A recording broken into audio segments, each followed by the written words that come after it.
Penampakan pertama Roh Kudus dalam Perjanjian Lama adalah dalam peran penciptaan. Bumi belum berbentuk dan kosong. Gelap gulita menutupi samudera raya. Dan Roh Allah melayang-layang di atas permukaan air. Kejadian 1 ayat 2. Juga termasuk penciptaan manusia. Roh Allah telah membuat aku, dan nafas yang maha kuasa membuat aku hidup. Ayub 33 ayat 4. Roh Kudus dalam Perjanjian Lama secara unik terlibat dalam kehidupan manusia. Sebagaimana kita melihat dalam Kejadian 6 ayat 3, bahwa dia menarik diri dari manusia yang jahat. Nehemia 9 ayat 20 mengungkapkan peran roh di dalam Perjanjian Lama dalam mengajar. Dan engkau memberikan kepada mereka rohmu yang baik untuk mengajar mereka. Lihat juga Nehemia 9 ayat 30.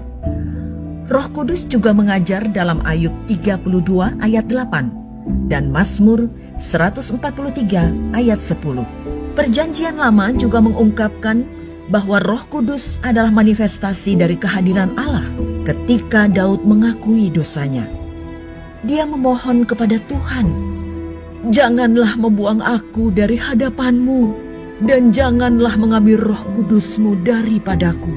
Mazmur 51 ayat 11. Bagian lain juga menyoroti peran ini.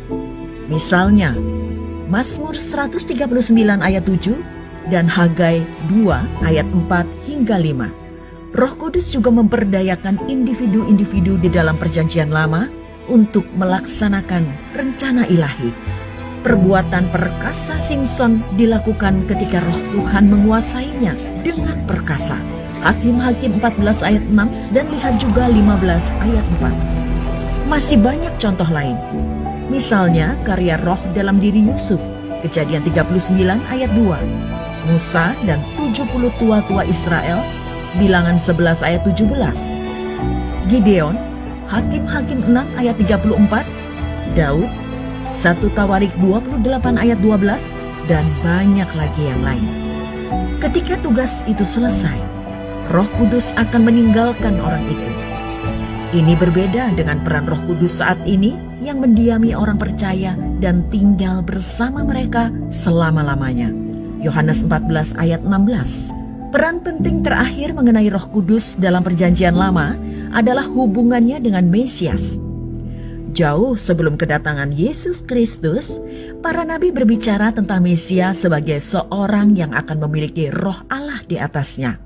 Nabi Yesaya bernubuat, "Lihat, itu hambaku yang kupegang, orang pilihanku, yang kepadanya aku berkenan.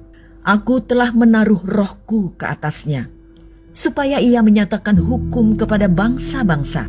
Yesaya 42 ayat 1. Ketika Yesus dibaptis di Sungai Yordan, turunlah Roh Kudus dalam rupa burung berpati ke atasnya. Lukas 3 ayat 22. Maka ini dengan jelas menyatakan bahwa Yesus adalah Mesias. Roh Kudus dapat berfungsi dalam peran yang berbeda pada waktu yang berbeda. Namun sebagai pribadi ketiga dari Tritunggal, sifatnya selalu sama. Roh yang sama yang terlibat dalam penciptaan alam semesta hidup di dalam diri mereka yang mengikuti Kristus hari ini. Umat Kristiani menikmati manfaat setiap hari dari hubungan pribadi dengan Tuhan melalui kehadiran Roh Kudus. Roh yang menguatkan Simson dan membuat Daud menari, sekarang memberdayakan kita dan mengisi kita dengan sukacita, bukan dengan keperkasaan dan bukan dengan kekuatan, melainkan dengan Rohku.